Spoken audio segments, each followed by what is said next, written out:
Hi everyone, I'm coming on here today to talk about a topic that has been requested quite a bit. I just haven't gotten to it yet, so I'm on here today talking about collagen disorders. I'm really excited to talk about this because I think there's a lot of misunderstandings around these conditions, and I really want to set the record straight with my opinion, which may be controversial to some, but I think it's well supported by the evidence. So yeah, I'm going to get into that. But I do want to mention what's going on with my business, Whole Body Healing with Jen. I am working really hard right now. I'm going to be spending a lot of time over the summer just building out a lot of content. I'm going to be releasing to you guys over the next 6 months, so please look out for all of that. So I have stopped doing my one-on-one intakes, and I am really going to be focusing on content creation this summer. But I do still have my intensive coaching program. So the next thing that is being offered is my second cohort of immune resilience, which is going to be starting in August.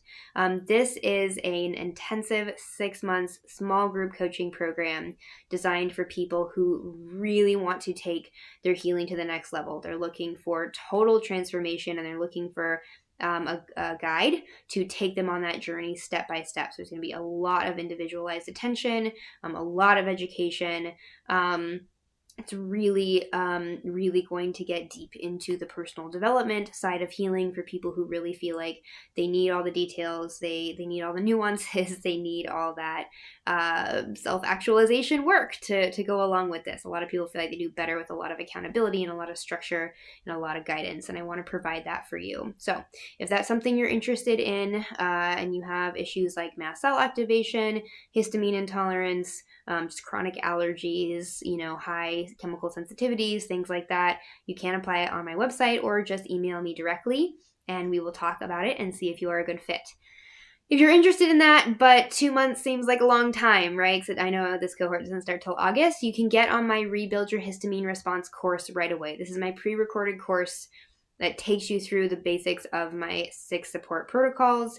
So it is lifetime access. So you can get started right now before the cohort starts and then have access to it after the cohort ends. Or you might decide well, I got this course and now actually I'm doing pretty good and maybe I don't need the intensive coaching.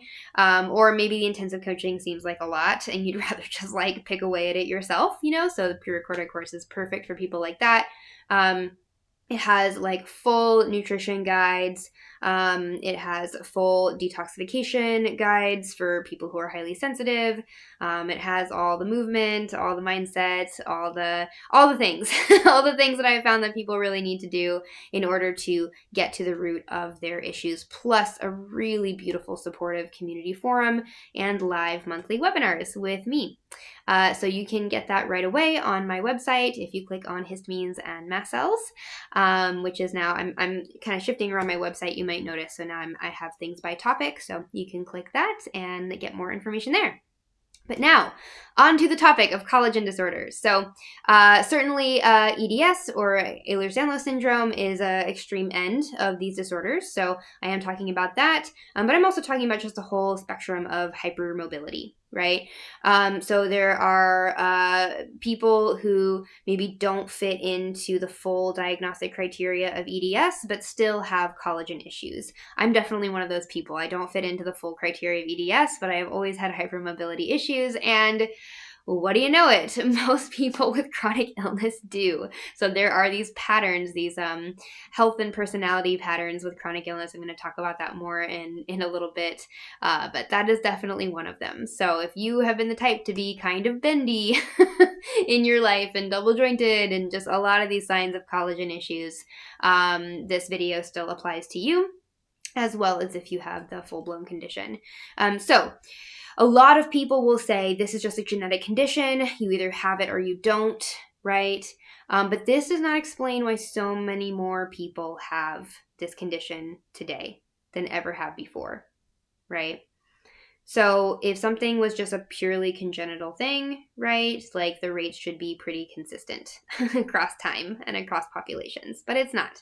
We see it much more prevalent in Western cultures and much more prevalent in recent years than they ever were before. And with all of these autoimmune issues and with all of these chronic illness conditions, this is partly because there is more awareness, right? So it is being diagnosed more, but you can control for that factor and rates still exceed what would make sense for that to be true, right? So what is true is that you can have a genetic predisposition to this, right? There are genes that have to do with collagen synthesis that can have mutations in them, right? And you will see this, right? Just like you see patterns of things in families, right? Where it's like, when we encounter stress, like this is how our body responds, right? So you do see these patterns of genetic predisposition in families, right? So you will see people who like tend to have the kind of classic EDS patterns in terms of like their figure and like the texture of their skin and how they always tend to get injured and they're all kind of bendy and, all kind of had joint pain and maybe like headaches, and just a lot of random ambiguous symptoms that can come with these issues, so you will see those patterns. That is because, yes, there are genes that modulate collagen synthesis in the body. And if you have mutations in those genes, you're going to be less efficient at synthesizing collagen in your body, right? And it could definitely lead to some of these more serious issues.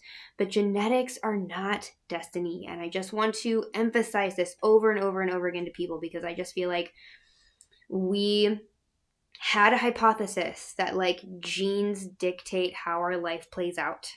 It was going to be a really nice package to present to the public in terms of the medical industry, right? But it just has not played out, right? Because people get their genetic panels done and they have these genes that never express and they never have the issues indicated from these genes. And then other people will have symptoms and be like, I don't have the genes for this, but I have this condition, right? It just does not consistently match up. It can definitely show tendencies, right? You're going to be more likely for this to happen, right? But it's just a predisposition. It just means you're going to be more susceptible to it. It might mean that it could be harder to reverse or take longer to heal, or there may be a limit on how fully you can recover from it, right? But there's a lot of nuance in there, right? And you can always improve. At the very least, even if you do not fully recover, you can always improve. And I think improvement is always worth it. Improving your quality of life, no matter how much or how little, is always worth it. And I always want people to feel like there is that possibility for them.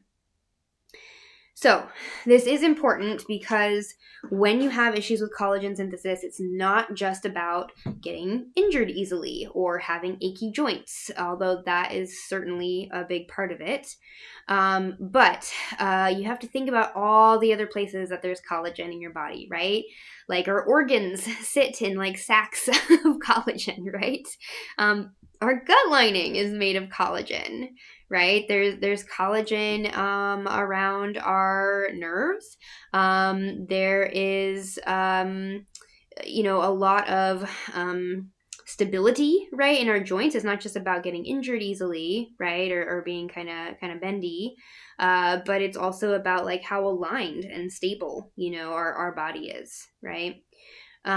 So there's all these things that we don't think about, like gut health, vagal tone, right? Brain health, that can be affected if you have an issue with collagen production in your body.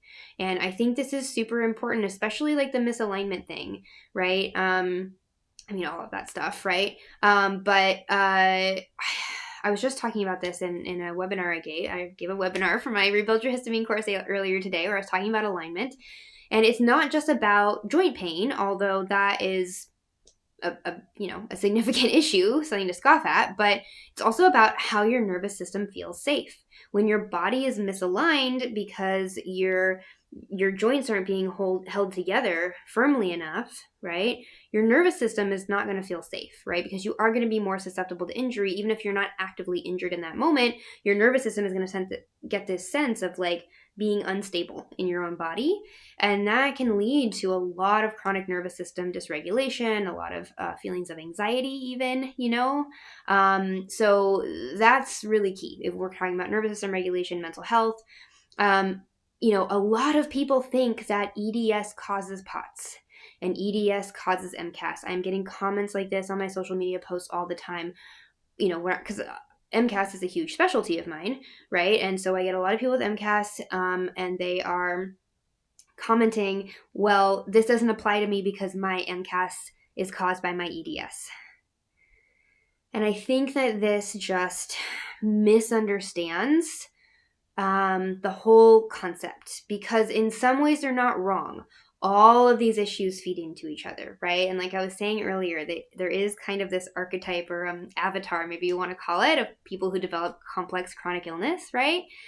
They tend to have EDS, MCAS, and POTS, right? They didn't have a lot of allergies, a lot of autonomic nervous system dysregulation, and collagen issues, right?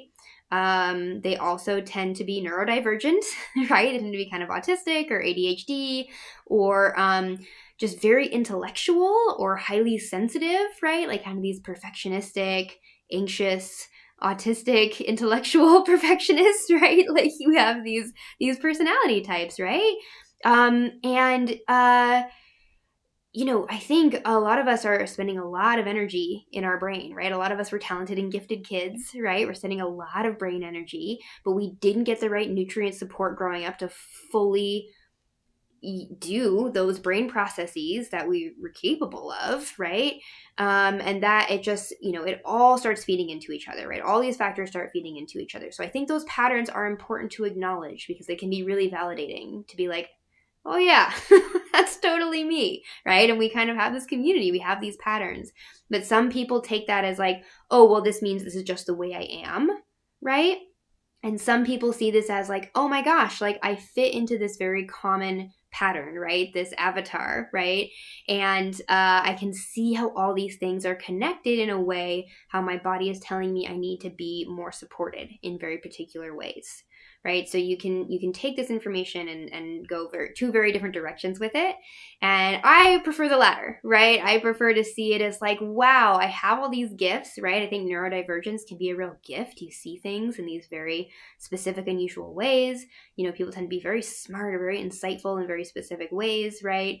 And there are gifts for being more sensitive, right? For being the canaries in the coal mine, for being the first people to react to the high levels of toxicity and stress and trauma and nutrient deficiencies in a society. Like I think there's something really beautiful in a way about being those people. But again, it's just a way you interpret these patterns and how you take on this identity.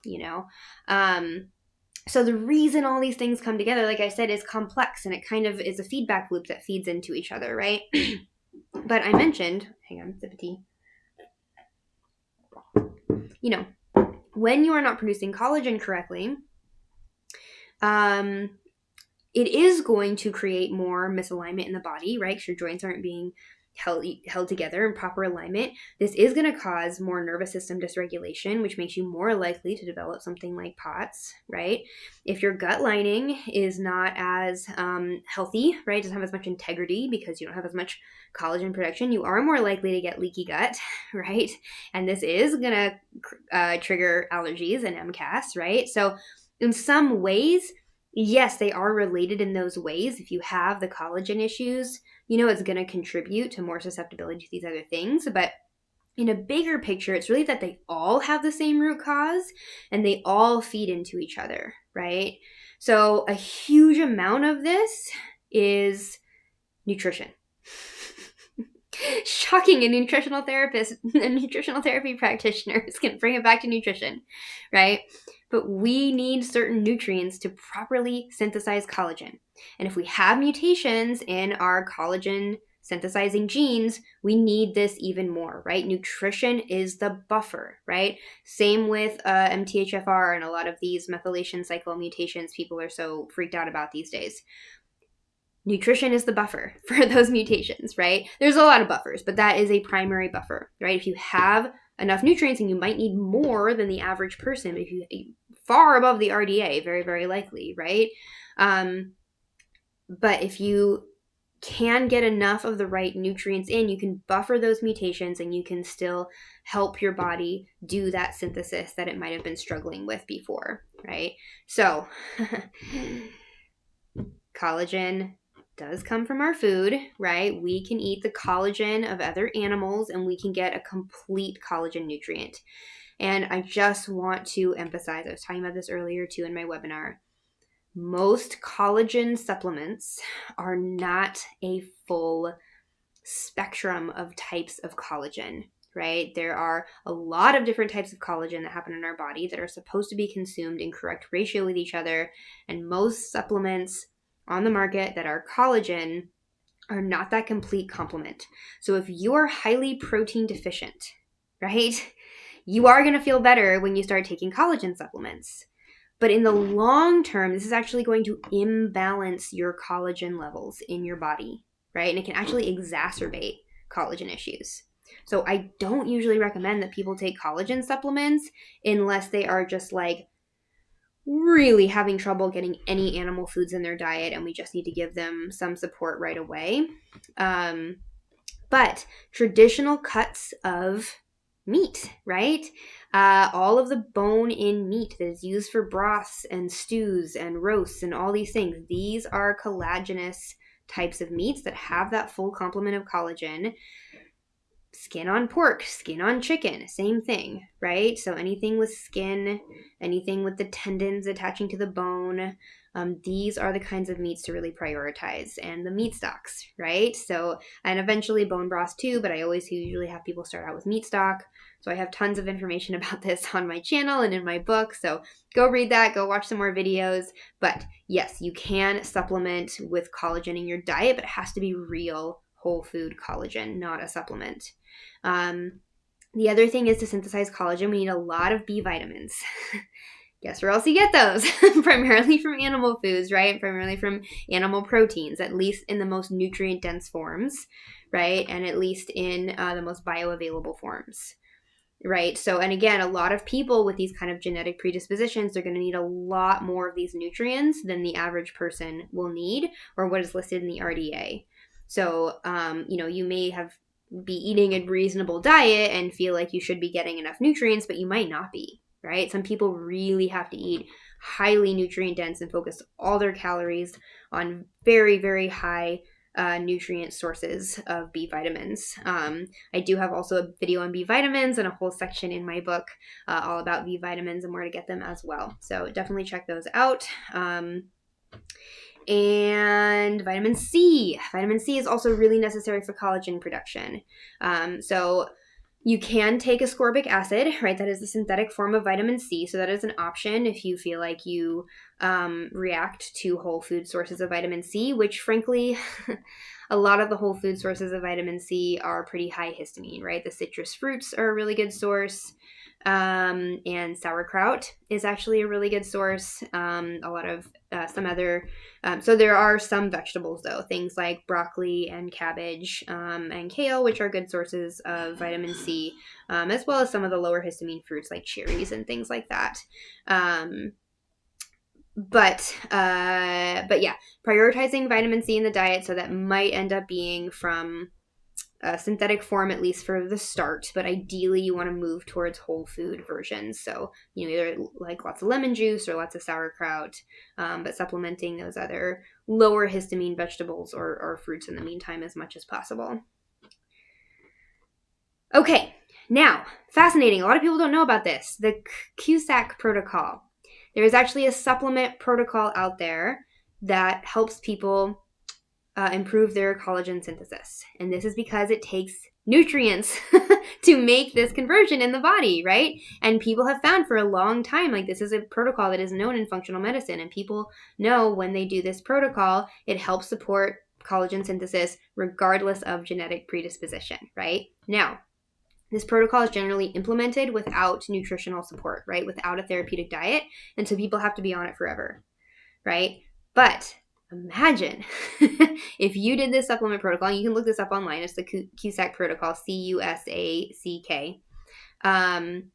If you did that, along with rebalancing your microbiome and detoxifying yourself, because there are two other major factors that relate to collagen production. So your microbiome, there are actually a few key microbes in particular, especially like the lactobacillus types of probiotic bacteria that help synthesize collagen, right? So where our genes lack, we can actually make up for it a lot in our microbiome. But this is why all these things tend to come together, right? Because most people with these constellations of chronic illness do not have a healthy microbiome. Shocking, right? It's almost like all these things are related, to an underlying deeper cause. Because when you have microbiome imbalance, you also are not absorbing your food well. And so you also have lower nutrient levels, right? And so you're not being supported in that way as well. So gut rebuilding diets are really necessary, and usually it takes a year or two before you really see changes in your collagen production. It takes a long time, but this is a really important thing to rebalance along with the basic nutritional interventions and supplement interventions I was talking about. And toxicity. A lot of fat-soluble toxins are actually attracted to collagen. And a lot of times, especially for more of these autoimmune forms of collagen disorders like EDS, like the body may be attacking the collagen, right? And people are like, oh, the immune system is dysregulated and it's attacking something it shouldn't be attacking.